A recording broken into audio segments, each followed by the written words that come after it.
今日我哋聽下我哋嘅銷售顧問啊，平時聽到一啲咩匪夷所思嘅問題先。嗱，Roy，哇，Vicky 啊，啲客問啊，啲顏色擺耐啲係咪會襟啲喎？如果擺耐啲襟啲，係咪擺2日好啲呢？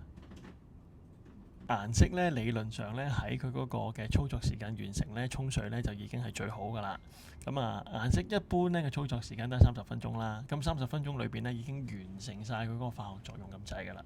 咁啊已經可以好完美咁上色噶啦。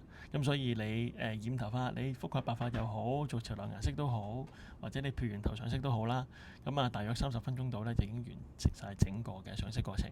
擺耐啲係唔會襟啲噶。咁但係又調翻轉咁睇啦，究竟漂完頭上色係咪夠色就即刻可以沖水呢？嗱，理論上咧，如果你淨係追求色彩嗰一刻嘅效果嘅話咧，係嘅，即係夠色咪得咯。咁但係你話唔係喎，我真係想要好啲嘅持久度，或者享受晒染劑入邊嗰啲修護劑嘅話咧，理論上就係要擺夠30分鐘㗎。咁但係你話唔係喎，擺得太耐個顏色太濃喎，咁啊意味著就係你個配方本身稀釋得唔夠啦，應該要加多啲透明色。